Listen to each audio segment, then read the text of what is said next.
신년이 시작되었고 2022년도가 시작되면서 우리 앞에는 공평하게 365개의 그릇이 놓여져 있습니다. 이미 어제 하나 써서 오늘 2일이기 때문에 이제 364개의 그릇이 여러분 앞에 놓여 있는데 그 그릇 안에 하나님의 은혜로 소복소복 쌓이시기를 또한 축원합니다. 저는 오늘 여러분과 함께 한 여인의 기구한 이야기를 통해 하나님께서 그 여인의 가정을 어떻게 축복하셨는지를 한번 살펴보고 여러분의 가정에도 동일한 기적이 일어나기를 원하는 마음으로 말씀을 전합니다. 한 과부의 이야기를 통해 우리 앞에 있는 빈 그릇이 어떻게 채워지는지, 그릇을 채우는 하나님의 법칙이라고 할 수 있겠지요. 이 홀로 된 여인은 남편이 먼저 죽게 됩니다. 홀로 여인이 남아있다는 건 그 당시에 굉장히 힘든 일이지만 두 아들까지 키워내야 하는 이 여인, 기구한 사연을 가진 여인입니다.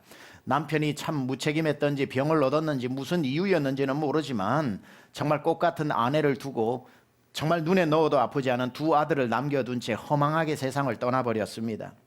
여인의 몸으로 아들을 키워내기에는 누가 봐도 역부족이었던 이 여인은 그래도 두 아들을 키워야 된다는 책임감 때문에 이 집 저 집을 다니면서 빚을 얻어서 두 아이를 키워내는데, 빚이야 처음에는 불쌍하다고 주고 안타깝다고 내주지만 두 번, 세 번 찾아오는데 누가 빚을 주겠습니까? 그러다 보니 빚을 얻지 못하니 빚을 갚지도 못해서 빚이 또 빚을 낳고 산더미처럼 불어나는데 두 아이는 점점 커져가는데 어떻게 키워야 할지 눈앞이 망망하던 차에 빚은 산더미처럼 되어버렸고 이제 아이들을 키울 힘도 없어서 이 여인은 이제 곧 죽을 위기에 놓여있는 안타까운 사연을 가지게 되었습니다.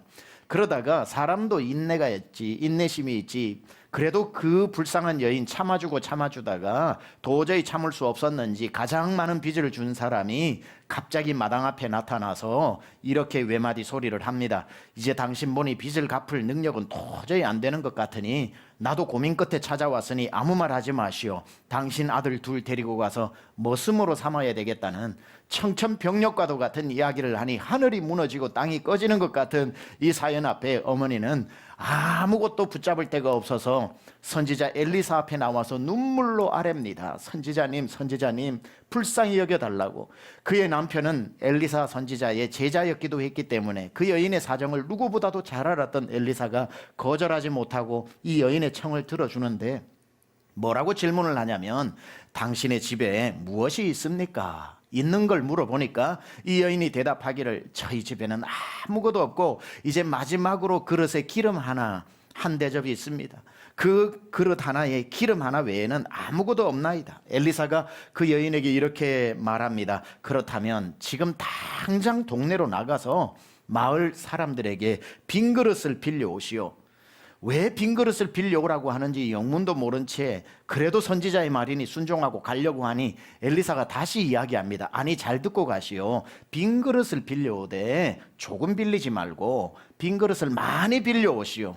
왜 많이 빌려라 하나 이유도 모르고 나가려고 하니 엘리사가 다시 가던 길을 멈추고, 아니, 다시 똑똑히 듣고 가요. 조금 빌리지 말고 많이 빌려야 합니다. 그 얘기를 듣고 나아가서 여인은 온 동네 사람들에게 빌릴 수 있는 한 최대한 그릇을 빌리러 다닙니다.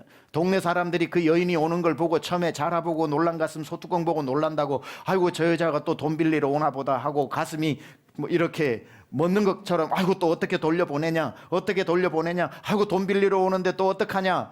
늘 그 여인은 돈 빌리러 왔으니까 두려운 마음에 있는데, 아이고 돈이 아니라 이번에는 그릇을 빌려달라고 하니 얼마나 마음이 안심이 되든지 집에 있는 그릇 없는 그릇 다 꺼내가지고 돈보다 이게 낫지 하고는 빈 그릇을 빌려주니 어렵지 않게 많은 그릇을 빌려서 집으로 돌아옵니다.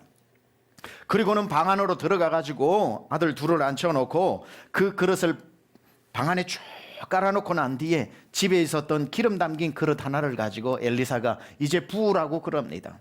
여기 있는 그릇 이쪽으로 부으면 여기에 비워지고 여기에 그릇에 기름이 차고, 이걸 들고 다른 그릇에 부으면 여기가 비워지고 여기가 차야 정상인데, 아니 도대체 무슨 일이 있는지 오병이어의 기적과 똑같은 기적이 일어나는데 여기 있는 기름을 여기에 부어서 가득 되었는데 또 그 기름을 보니 또 가득 있어서 다른 그릇에 부었더니 이제는 이 그릇이 없나 보니 또 가득 있어서 계속 붓고 해서 방 안에 쭉 늘어놓았던 그릇에 다 차고 나는, 그래도 이 그릇에 그대로 기름이 있는 놀라운 일이 눈앞에서 펼쳐집니다. 마지막 그릇에 기름이 딱 차고 나니까 더 이상 그릇이 없냐고 아들에게 물어보니 엄마 그릇 다 됐어요 하고 빌려온 그릇이 없자 신기하리마치 기름이 딱 멈춥니다. 엘리사는 이제 명합니다. 됐다, 이제 그 기름을 모아가지고 동네로 나가서 팔아 그것을 가지고 빚을 갚고 함께 가족이 생활하라고 하는데, 나아가서 팔았더니 기름의 질이 얼마나 좋은 기름인지 그걸 팔고 났더니만 산더미 같았던 빚이 다 갚아지고, 그리고 두 아들 먹고 살기에 넉넉한 생활비를 채워지는 기적, 이것을 일컬어 골방의 기적이 일어나게 된 것입니다. 여러분의 삶에도 어떤 빚이 있는 분들이 있거나 삶이 막막하다면 이 골방의 기적이 2022년에 일어나기를 축원합니다. 저는 2022년 삶에 우리 성도의 가정에 모두 빈 그릇이 채워지는 그러한 복이 있기를 축원합니다. 우리 인생에는 채워야 할 그릇들이 저마다 많아요. 어떤 사람은 이건 가득 채워졌는데 이게 비어있는 사람이 있고, 이게 채워졌는데 이게 비어있는 사람이 있어서 먹고 사는 걱정 없어도 자녀의 그릇이 비워져 가지고 늘 마음에 헛헛한 마음이 있는가 하면, 자녀들은 그래도 잘 키워졌는데 생계가 막막한 그릇이 있는 사람이 있고, 이제는 자녀도 잘 되고 먹고 살만도 한데 내가 뭘 하면 남은 인생 살아야 할지 사명의 그릇이 비어서 헛헛한 마음을 가진 사람도 있는데, 육신이 건강하지 못하면 육신의 그릇이 비어 있는 것이겠지요. 육신의 그릇이 채워짐으로 건강하기를 축원합니다. 자녀의 그릇이 채워져 장래의 자녀들이 복을 받는 그 은혜가 있기를 축원합니다. 시작한 사업이 불같이 일어나 집안이 일어나는 그릇이 채워지기를 또한 축원합니다. 사명의 그릇이 채워져 평생 하나님을 영화롭게 하면서 사는 여러분 되기를 축원합니다. 저는 오늘 이 과부의 골방에서 일어난 이 기적이 우리 성도에게도 일어나기 위해서 오늘 몇 가지 채워짐의 법칙에 대해서 여러분하고 살펴볼 터인데, 잘 들으시고 여러분의 그릇도 가득 채워져서 이 문을 나설 수 있기를 축원합니다. 첫 번째 원리, 이 여인을 통해서 배울 수 있는 첫 번째 원리는 비워야 채워지는 원리입니다. 비워야 채워지는 원리. 엘리사는 과부에게 무슨 그릇을 빌려오라고 했습니까? 빈 그릇을 빌려오라고 그랬습니다. 어디 남의 집에 가서 채워져 있는 그릇을 빌려오라 하지 않고 너는 가서 비어있는 그릇을 빌려오라고 했습니다. 왜냐하면 그 빈 그릇은 내가 채워줄 테니까, 너는 엉뚱한 것이 채워져 있는 것을 빌려와서 그걸 덜어내고 채워야 되는 번거로움을 만들지 말고 너는 빈 그릇만 빌려오라고 이야기합니다. 우리의 그릇이 비워져 있지 않으면 하나님이 채우고 싶은 좋은 것으로 절대 채워줄 수가 없다는 겁니다. 우선 내 안에 하나님이 억지로 비워내실 때가 있고 자원하여 비워낼 때가 있는데, 비워지고 나서야 하나님이 채워주시는 것을 비로소 채울 수 있는 일들이 있더라는 겁니다. 이걸 아는 사람은 억지로 비웁니다. 늘 쌓고만 살지 않습니다. 늘 움켜쥐고만 살지 않습니다. 잃어버릴까 두려워하면서 살지 않습니다. 조금 가져도 너무 많이 가졌나 싶어 다시 나누어 빈 그릇으로 만들고, 오 주님 채우소서, 나의 잔을 높이 듭니다, 하늘 양식 내게 채워달라고 기도하면서 비움의 법칙을 깨닫는 사람입니다. 하나님은 이 여인에게 이 땅 어디에서도 만날 수 없는 팔면 값비싼 기름이 될 수 있는 하나님의 손에 있는 그 좋은 기름을 채우고 싶으셔서 빈 그릇 빌려오라고 하신 겁니다. 남의 집 기름 빌려오라고 하지 않고 내가 채워주는 기름이 있으니 이 기름을 채워야 하니 너는 빈 그릇을 만들어 가지고 오라고 했습니다. 하나님이 채워주시는 것은 세상에서 얻을 수 없는 것이기 때문입니다. 이 원리를 일찍 신앙생활하는 분 중에 우리 교회도 많이 있겠지요. 이런 원리를 깨달은 사람은 움켜쥐면서 살지 않습니다. 비우면서 살더라고요. 왜냐하면 비워놓으니까 하나님이 채워주시는 걸 경험했거든요. 그런데 채워주시는 게 예전 것과 똑같은 걸 채워주는 거면 다람쥐 쳇바퀴 돌듯이 같겠지만, 내 걸 비웠더니 하나님 것으로 채워지니 언제나 비운 것보다 채워지는 게 더 좋은 걸 깨달은 사람들이지요. 하나님이 주시는 것은 더 좋고 하나님이 비우면 채워주신다는 것도 믿고, 비울수록 하나님이 더 많이 채워주는 것을 익히 신앙의 경험으로 아는 사람은 비워야 할 때 두려워하지도 않고 주저하지도 않더라는 겁니다. 어떤 사람은 한 해를 시작하면서 비우고 시작합니다. 왜냐하면 새 것으로 채우고 싶어서, 하나님이 어떤 것으로 나에게 또 채워주실까 궁금해서라도 나의 것을 비우고 한 해를 시작하는 사람들도 있습니다. 하나님을 믿으면서도 비우는 걸 두려워하고, 하나님을 믿는데도 채워지지 않을까 염려해서 가득 손이 아플 정도로 붙들고 사는 사람을 우리는 어리석은 사람이라고 이야기합니다. 하나님이 채워주시고 싶은 게 있는데 빈 공간이 없어서 채워줄 수 없어. 아직도 하나님의 손에 붙들고 있는 안타까운 사람이 있는 거죠. 야, 비워야 줄 거 아니냐. 네가 가진 것보다 내 손에 있는 게 훨씬 좋은데 줄 수가 없다. 비워야 채울 텐데. 하나님 손에 아직도 안타깝게 들려져 있는 사람이 있더라는 겁니다. 항상 비울 때, 비워질 때 만나는 그 아주 짜릿한 은혜가 있거든요. 여행할 때도 보면 일주일 여행 가는데 한 달치 짐을 가지고 가는 사람이 있습니다. 한 달치 짐을 일주일 여행에 가져가는 그분은 비움의 법칙을 모르는 사람입니다. 그분은 일주일 여행 동안 여행을 하는 게 아니라 한 달 짐을 끌고 다니다가 고생하고 돌아오는 겁니다. 그 짐 중에 5분의 4는 안 써요. 그냥 가볍게 떠나야 됩니다. Travel light, 가볍게 여행하라. 짐이 가벼울수록 여행이 흥미진진하죠. 저와 여행을 가거나 저와 선교 여행을 가면서 공항에서 저를 딱 만났을 때에 항상 같이 가는 분들이 묻는 질문이 그겁니다. 목사님, 그 짐이 다예요? 그럽니다. 저는 항상 짐을 적게 가지고 다닙니다. 목사님, 체크인한 짐 있는 거 아니에요? 이게 답니다. 그러면 다 놀래요. 저는 가볍게 여행하는 것을 좋아하기 때문에 항상 제가 호텔에 들어가도 제일 먼저 하는 게 속옷 빨고 양말 빨고, 그걸 늘 처음 하는 게 빨래하는 겁니다. 많이 가져갈 필요가 없는 거죠.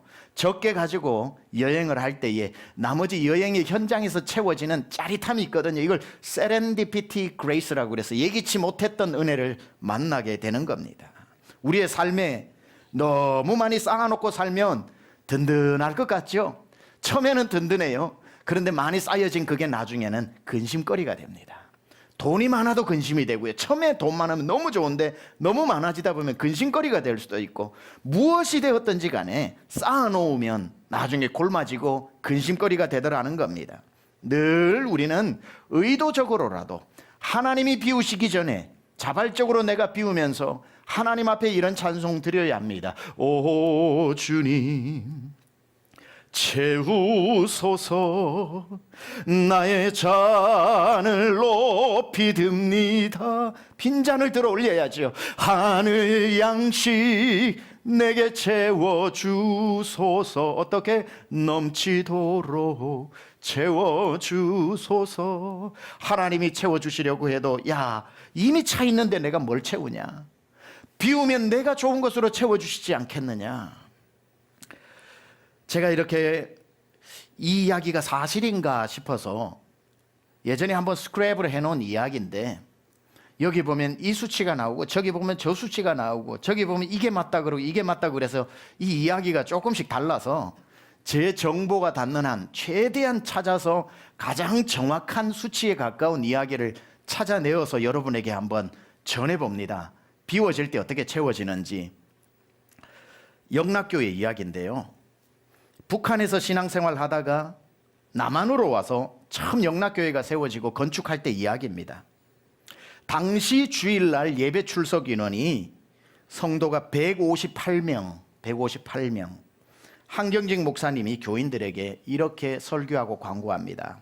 여러분, 이제 우리도 성전 건축을 해야겠습니다. 그래서 다음 주일엔 성전 건축 헌금을 작정하려고 합니다. 그러니 특별히 다음 주일엔 열을 먹을 것만 남겨놓고 모든 재산을 하나님께 드릴 수 있는 분만 교회에 나오시기 바랍니다. 여러분, 요즘 같으면 이런 설교하기 힘들지요. 다 일어나 나가는 분도 몇 분 계실 겁니다. 여러분, 우리가 왜 북에서 남으로 왔습니까?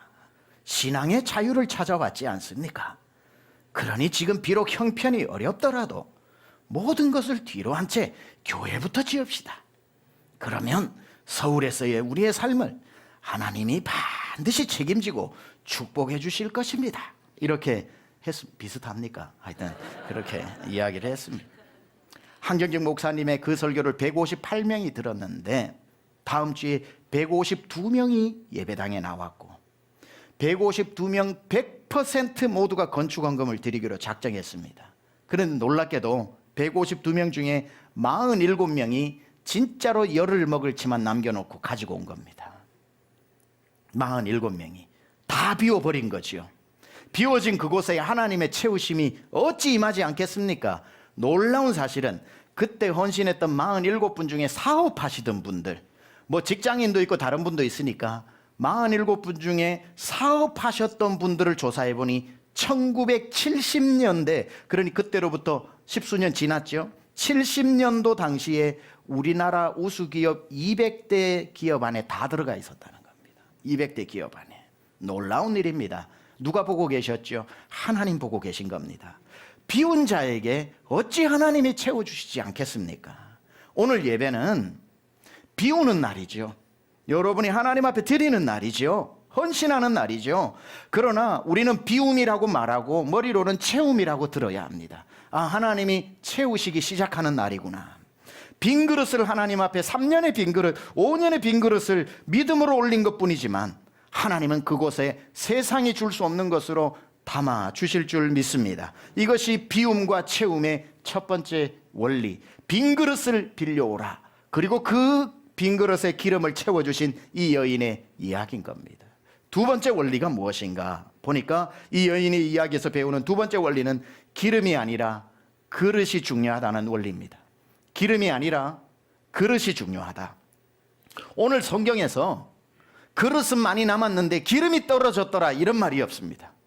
기름이 떨어졌다는 구절은 한 구절도 없고 그릇이 다 되었더라 라고 하는 구절이 나오죠. 6절에 보니까 그릇에 다 찬지라 여인이 아들에게 이르되 또 그릇을 내게로 가져오라 하니 아들이 이르되 다른 그릇이 없나이다 하니 기름이 그제서야 그쳤더라.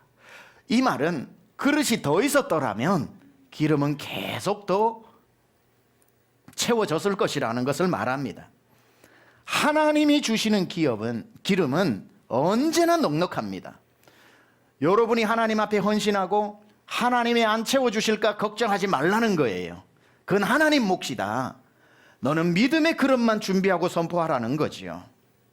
그렇기 때문에 우리는 앞으로 내가 작정을 했는데 이 작정에 채워질까? 하나님이 그 기름은 준비하고 계신다니까요. 작정하는 그릇만 준비하라는 거죠. 이왕이면 엘리사가 여인에게 뭐라 그랬습니까? 적게 빌리지 말고 많이 빌려오라고 이야기했던 것처럼 그릇 준비를 많이 하라는 겁니다. 그릇만 더 있었다면 기름은 더 채워졌을 것이기 때문에 기름은 언제 정확히 멈추었는가? 그릇이 다 되었을 때. 그러니 그릇 양만큼 기름이 임하더라는 겁니다. 저도 마찬가지인데요. 성경 꽤나 읽어보신 여러분은 이 이야기 너무 잘 아시는 이야기일 겁니다.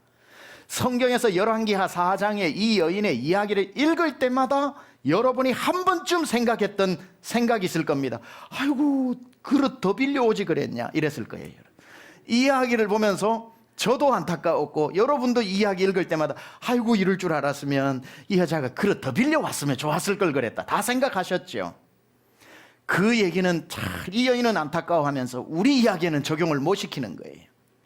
아 이럴 줄 알았으면 내가 더 헌신할 걸 그랬다, 더 그릇 준비할 걸 그랬다. 맞습니다 여러분. 그릇도 누가 그릇 숫자도 믿음의 크기만큼 빌려오더라고요.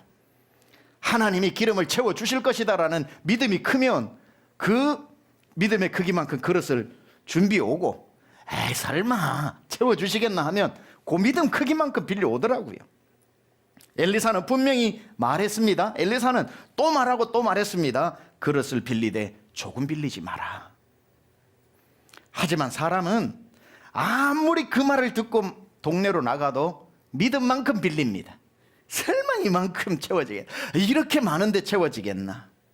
그러다가 설마 했던 일이 현실이 되어져서 그릇이 다 채워질 때 우리는 방바닥을 치면서 더 빌릴 걸 그랬다.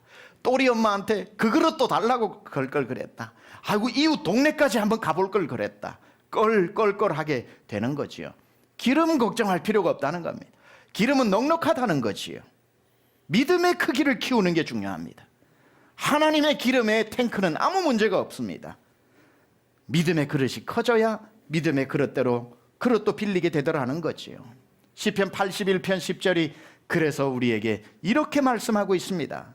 나는 너를 애굽에서 인도하여 낸 여호와 네 하나님이니 내 입을 넓게 열라 내가 채우리라. 네 입을 넓게 열라 크게 열라 내가 채우리라. 여기도 똑같은 말. 그릇을 많이 빌리라는 말하고 내가 채워줄 테니까 입을 넓게 열어. 아유, 내가 채워주는 양은 걱정하지 마라. 네 입 걱정을 해라. 입을 넓게 열라. 그래서 믿음 생활은 뭔가 봤더니 입을 벌리는 훈련이더라. 적게 벌리면 적게 채워지고 많이 벌리면 많이 채워지더라고요. 여러분, 우리가 믿음만큼 입 벌려야 되는 게 사실이더라고요. 제가 와서 부임하고 여러 번 간증했기 때문에 이제 장로님들 나오셔서 이 간증하라고 해도 하실 정도로 귀에 익숙하겠지만 또 한 번 하게 됩니다. 지금 아까 우리가 환영인사 세미양교회가 이렇게 환영인사를 할 때에 그 본당이 참 아름답고요. 한 2,500석 정도, 거의 우리가 지금 지으려고 하는 성전 크기하고 같습니다. 그걸 처음에 저희가 들어갈 수 있는 교회가 아니었죠. 달라스에 한 10만 명 한인들이 살고 있는데 한인들 큰 행사를 할 때 빌려 쓰던 제일 좋은 미국 교회였습니다. 그게 들어가면은 한국 사람들이 세상에 이렇게 넓고 좋은 교회도 있냐고 다 놀래는 그러한 곳이었습니다. 저에게도 한번 가봐서 제 입을 다물지 못했던 교회이기도 합니다. 꿈의 교회였죠. 그 전 건물에서 교회가 자꾸 성장을 하는데 이 성장하는 폭을 어떻게 해야 되나 해서 증축을 하려고 준비를 하는 가운데 하나님께서 기도만 하면은 너 그 교회로 가서 그 교회를 구입하라는 거예요. 제가 모르면 가겠는데 알기 때문에 못 가는 겁니다. 그때 건물보다 5배는 컸거든요. 하나님, 그 교회는 못 갑니다. 그 교회는 제가 기도도 안 나올 정도로 너무 과분한 곳입니다. 그 하나님은 설명을 안 해주셔요. 똑같은 말만 하셔요. 가라. 가서 살아. 하나님, 그 교회는 마켓에 나와 있는 교회도 아닙니다. 나와 있는 교회라도 우리가 형편이 안 돼서 가격 싸게 해달라고 해줘도 우리가 사지도 못하는데 나와 있지 않은 교회를 찾아가서 사라 그러면 2배 부르고 3배 부를 텐데 그걸로 어떻게 삽니까? 하나님은 설명을 안 해주십니다. 그냥 가라. You just go. 또 미국에 있으니까 영어로 말씀하시더라고요. You just go 그러시더라고요. 그래서 일어나서 갔죠. 너무 입을 넓게 벌리라고 주님 말씀하시는 거예요. 남들 봐도 다 비웃었을 겁니다. 그래서 전화를 하고 예약을 하고 갔더니만 제가 목양실에 5분도 못 있었다니까요. 닥터 케네디 앞에 우리가 이걸 사고 싶다고 그러니까 그 앞에서 막 웃으면서 우리는 We have no plan to sell. 우리는 팔 아무런 계획이 없다. 바이바이 그러더라고요. 그래서 제가 기분 좋았죠. 왜냐하면 살려고 온 게 아니기 때문에 확인하러 왔기 때문에 하나님 확실히 확인했으니까 우리 증축하는 거 진행합니다. 그러고 나가는데 그분이 궁금했던 것 같아요. Wait a minute. What? 잠시 기다려보래요. So how much do you want to pay? 그러면 얼마를 내려고 하냐 궁금해서 물어보는 거예요. 기회가 왔구나 해서 제가 쓸 수 있는 한 제일 비싼 가격을 썼습니다. 8도로 비싼 가격을 써가지고 종이를 이렇게 주니까 막 웃더니만 바이바이 그러더라고요. 본인들이 생각하는 건 한참 못 미치는 가격이었던 거죠. 그러니까 바이바이 마음 편안하게 돌아갔습니다. 그리고는 증축을 하는 그 그림을 4만 불 들여가지고 다시 그림을 다 그리면서 10개월이 지나고 난 뒤에 3주 남겨놓고 땅파기 3주 남겨놓고 기도를 하니 하나님이 또 영어로 말씀하시더라고요. You just go. 다시 일어나서 가라는 겁니다. 하나님 갔다 왔는데요. You just go. 하나님 갔다 왔는데 안 판답니다. You just go. 하나님을 어떻게 이깁니까? 일어나서 안수 집사님한테 다시 하나님이 가라고 하시는데요.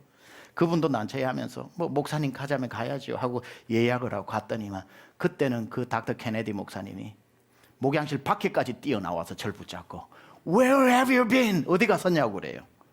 우린 계속 여기에 있었다고 그러니까 10개월 동안 너희들을 수소문을 했다는 거예요. 그때 우리가 부동산을 통해서 갔으면 연락처라도 있는데 그냥 랜덤으로 간 거기 때문에 Where have you been? 어디 갔냐고. We've been here around. 여기 있었다고 얘기하니까 기분이 이상해서 What happened? 무슨 일이 있냐? 그러니까 우리 교회 팔아야 된다고.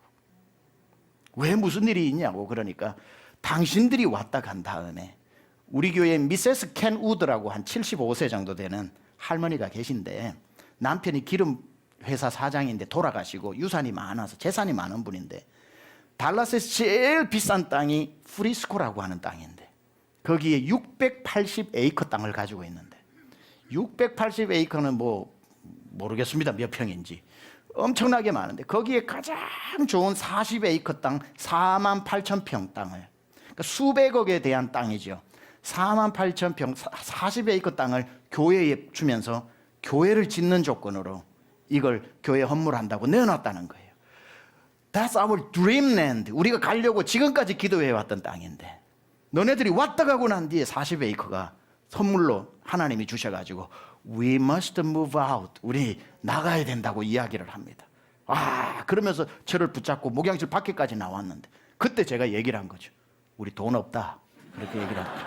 We have no money. I'm sorry. We have no money. It's okay. It's okay.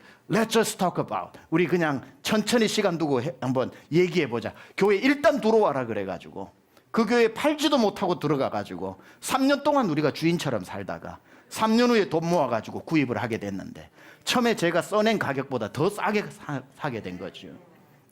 그렇게 해서 구입해서 들어가게 되었습니다. 그렇게 딱 들어가고 나니까 그때부터 달라스에 한인교회가 200교회가 넘는데 세미안교회가 그 놀스교회에 들어갔다는 얘기를 듣고 제일 많이 들었던 말이 뭔 줄 아세요? 그럴 줄 알았으면 우리가 살걸. 그럴 줄 알았으면 우리도 한번 트라이 해볼 걸. 그럴 줄 알았으면 우리가 사는 건데 늦었어요. 200교회 전체에 하나님이 마음의 문을 한두 번 두드렸겠죠. 형편되는 교회들. 그러나 진짜 누가 그것에 들어가게 되느냐 보니 입을 넓게 열라 채우리라 했을 때에 하나님이 억지로 좀 열어주시기는 했지만 입을 넓게 열고 나아갈 때에 하나님은 다 방법을 가지고 계시더라는 겁니다. 구입하고 나니까 아이고 그럴 줄 알았으면 우리가 할 걸 늦은 겁니다. 입을 넓게 열면 채우시는 방법은 하나님 다 가지고 계시더라는 겁니다. 하나님께서 이스라엘 백성에게 네 입을 넓게 열라 채우리라 약속하셨는데 사람들이 그 말을 잘 안 들어요. 에이 설마 하고 11절에 뭐라고 나오냐면 내 백성이 내 소리를 듣지 아니하며 이스라엘이 나를 원하지 아니하였도다. 잘 안 믿는 거예요. 오늘도 나오시면서 마음을 굳게 하고 담대히 하여 설교에 선동되지 말자. 말 잘하는 목사가 와가지고 설교 때마다 내가 마음을 아무리 다잡아도 중간쯤 듣다 보니 또 흔들리고 있는데 정신 차려라. 10분만 더 참으면 된다.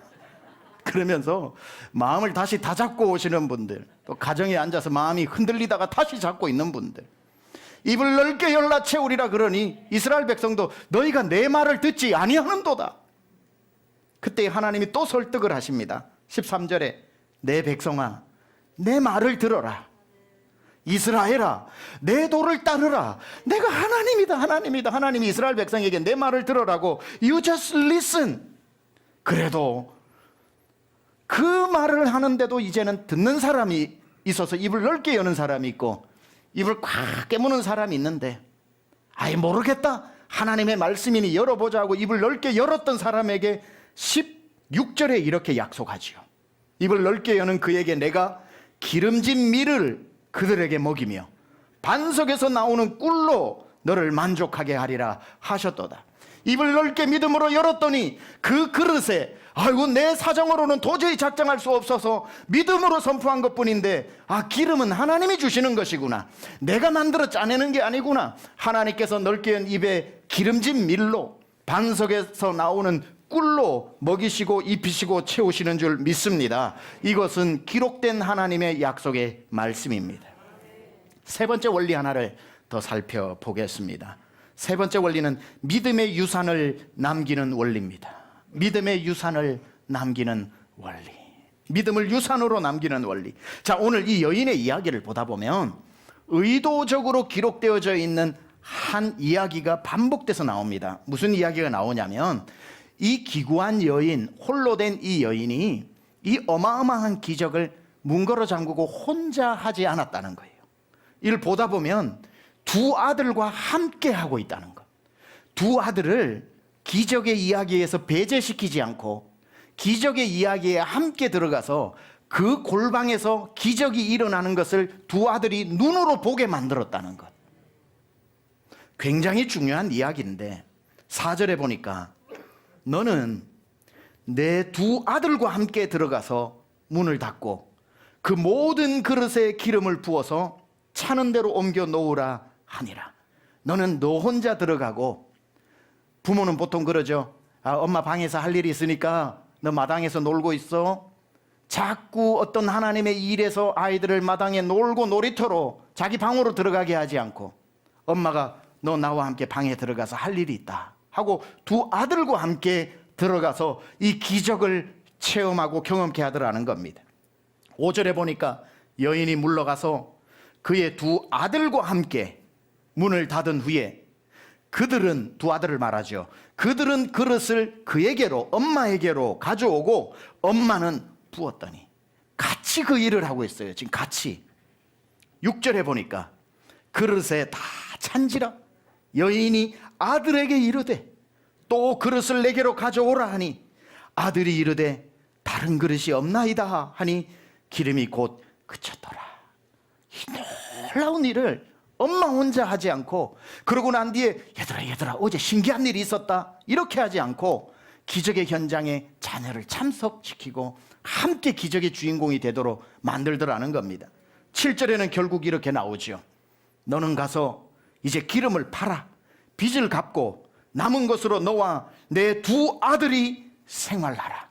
가만 보니 엄마가 그릇을 빌려오고 그 그릇에 채우는 것을 보고 그것을 갖다가 팔았더니 우리 집보다도 컸던 빚더미가 사라지고 평생 먹을 수 있는 생활비까지 마련해 주시는 이 기적을 하나님께서 두 자녀에게 보여주셨으니 기적에 참여시킨 자녀의 삶까지도 하나님이 책임져 주고 있음을 보게 되는 것입니다. 저는 성경에 나오는 자녀 교육 중에 가장 훌륭한 장면이 오늘 이야기라고 생각합니다. 이 빈 그릇에 기름이 채워지는 기적의 모든 과정을 자녀와 함께 체험했다는 것. 너희들은 마당에 나가 놀고 있어. 엄마가 좀 해야 할 일이 있어 라고 그 아까운 인생에 한 번밖에 볼 수 없는 기회를 엄마 혼자 독차지하지 않고 얘들아 들어와라, 앉아라, 엄마가 시키는 대로 해라. 넌 첫째 아들은 이쪽에 있는 그릇을 가져오고 둘째 너는 이쪽 그릇을 가지고 와서 내가 부어주는 대로 그릇을 옮겨라. 엄마 기름이 찼어. 다른 그릇 가져와. 엄마 또 기름이 찼어. 저 그릇 또 가져와. 엄마 또 그릇이 찼어. 아이들의 믿음이 어떻게 자라지 않겠습니까? 채우시는 하나님을 어떻게 부인할 수 있겠습니까? 이 엄마는 아이들에게 기적을 들려주고 싶은 게 아니라 보여주고 싶었던 것입니다. 내 자녀가 그 하나님의 역사를 풍문으로만 듣는 자녀가 아니라 직접 눈으로 보게 하는, 그래서 부모가 기름을 물려주는 것이 아니라 간증을 물려주어서 하나님이여 나는 늙어 떠나겠지만 오늘 이 기적으로 말미암아 우리 두 자녀 평생 오늘 이 간증이 유산이 되어 앞으로 없다고 좌절하지 말고 하나님 앞에 드려야 할 때 주저하지 말고 하나님이 채우시는 이 믿음을 가지고 평생 하나님 먹이시고 입히시는 자녀로 살게 하여 주옵소서. 부모는 죽었겠지만 그 믿음은 자녀들에게 남아 있었던 것입니다. 그것을 보고 가장 기뻐했을 사람은 꽃다운 아내와 눈에 넣어도 아프지 않은 두 아들을 남기고 간 그의 아버지가 하늘에서 볼 때 얼마나 감사했겠습니까? 여보, 당신은 멋진 사람이야. 내가 남겨준 건 빚밖에 없었는데 당신은 우리 두 자녀에게 어떤 재산보다 귀한 믿음을 선물로 주었으니 이제 우리 두 자녀 걱정할 필요 없겠네. 기적을 들려주는 게 아니라 기적을 보여줄 때 그 자녀들이 어떻게 이 기름이 채워지는 기적을 보고 하나님을 떠날 수 있으며 하나님 앞에 인색할 수 있겠습니까? 말씀을 마무리할게요. 잘 기억합시다. 이 여인을 통해 빈 그릇이 채워지는 건 첫째, 먼저 비워야 한다. 내게 있는 것을 주를 위해 비워야 한다. 그리고 입을 넓게 열어야 한다. 하나님, 내 믿음의 크기만큼 그릇을 빌리고 입을 넓게 열고, 여러분 한 분의 숨은 헌신이 아니라 여러분 가정과 자녀들에게 최고의 믿음의 유산까지 남겨줄 수 있는 그러한 작정이 될 수 있기를 우리 주 예수 그리스도 이름으로 축원합니다.